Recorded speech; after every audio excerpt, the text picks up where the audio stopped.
ಕಳೆದ ಬಾರಿ ಟರ್ಮ್ ಅಲ್ಲಿ ಅತಿ ಹೆಚ್ಚು ಎರಡನೇ ಅತಿ ಹೆಚ್ಚು ಮತಗಳಿಂದ ಗೆದ್ದಿದೆ. 8 ವರ್ಷಗಳ ಕಾಲ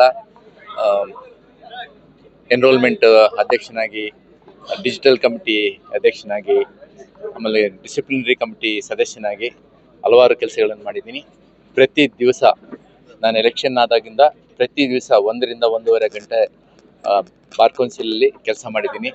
ಯಾವುದೇ ಮೂಲೆಗಳಿಂದ, ಕರ್ನಾಟಕದ ಎಲ್ಲ ಮೂಲೆಗಳಿಂದ ಯಾರು ಬಂದ್ರೂ ಅವ್ರನ್ನ ನೀವು ಯಾಕೆ ಬಂದಿದ್ದೀರಿ ಅಂತ ವಿಚಾರಣೆ ಮಾಡಿ, ಯಾವುದೇ ತಾರತಮ್ಯ ತೋರದೆ ಎಲ್ಲರ ಕೆಲಸಗಳನ್ನು ಅಟೆಂಡ್ ಮಾಡಿದ್ದೀನಿ.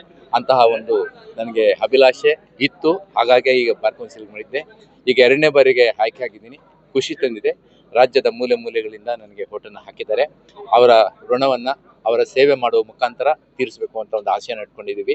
ಮೊದಲನೇದು ಇರೋದು ನಮಗೆ ಒಂದು ಬಿಲ್ಡಿಂಗ್, ಪರ್ಮನೆಂಟ್ ಬಿಲ್ಡಿಂಗ್ ಬೇಕು ಅಂತಕ್ಕಂಥದ್ದು. ಹೌದು, ಇದು ಸುಮಾರು ದಶಕಗಳಿಂದ ಬಿಲ್ಡಿಂಗ್ ಇಲ್ಲ ಅನ್ನೋದು ಒಂದು ಕೊರಗು ಇದೆ. ಈಗ ಬಂದಾದ್ಮೇಲೆ ಈ ಜಾಗವನ್ನ ಬೇರೆ ಆಲ್ಟರ್ನೇಟಿವ್ ಕೊಡೋವರೆಗೂ ಇದು ಪರ್ಮನೆಂಟ್ ಅಂತ ಕೊಟ್ಟಿದ್ದಾರೆ.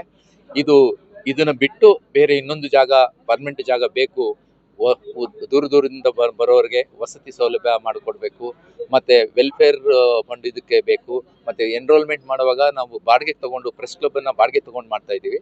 ನಮ್ಮದೇ ಆದಂತ ಒಂದು ಆಡಿಟೋರಿಯಂ ಬೇಕು ಅಂತಕ್ಕಂಥದ್ದು ಮಾಡಬೇಕು ಅಂತ ಮನಸ್ಸಲ್ಲಿ ಇದೆ. ನಾವು ಈಗ ಹೊಸ ಟೀಮ್ ಏನ್ ಬರ್ತೀವಿ ಎಲ್ಲರೂ ಒಟ್ಟಿಗೆ ತಗೊಂಡು ಎಲ್ಲರೂ ಸೇರಿ ಒಕ್ಕೂರಲ್ಲಿಂದ ಹೋರಾಟ ಮಾಡಿ ಈ ಜಾಗವನ್ನ ಈಗ ಬಂದಿರ್ತಕ್ಕಂಥ ಚೀಫ್ ಮಿನಿಸ್ಟರ್ ತುಂಬಾ ಒಳ್ಳೆಯವರಿದ್ದಾರೆ. ನಮ್ಮ ವಕೀಲ ಬಾಂಧವರಿಗೆ, ನಮ್ಮ ವಕೀಲ ವೃತ್ತಿಗೆ ಒಳ್ಳೇದು ಮಾಡಬೇಕು ಅಂತ ಅವ್ರ ಹತ್ರ ನಾನು ತುಂಬಾ 2-3 ಸಲ ಮಾತಾಡಿದಾಗೆಲ್ಲ ನಮಗೆ ಅವ್ರಿಗೆ ಅಭಿಲಾಷೆ ಇದೆ ಅಂತ ನಮ್ಗೆ ಗೊತ್ತಿದೆ. ಹಾಗಾಗಿ ಅವರ ಮುಖಾಂತರ ಈ ಸಲ ಬಿಲ್ಡಿಂಗು ಆಗುತ್ತೆ, ಜಾಗನೂ ಆಗುತ್ತೆ ಅಂತ ಅಭಿಲಾಷೆ ಇದೆ, ನನಗಿದೆ. ಖಂಡಿತ ಮಾಡ್ತೀನಿ. ನಾನು ದೇವರಾಜ್ ಎಂ, ಕರ್ನಾಟಕ ರಾಜ್ಯ ವಕೀಲರ ಪರಿಷತ್ತಿನ ಸದಸ್ಯ, ಈಗ ಹಾಲಿ ಸದಸ್ಯ, 2ನೇ ಸಲ ಮತ್ತೆ ಆಯ್ಕೆ ಆಗಿದ್ದೀನಿ.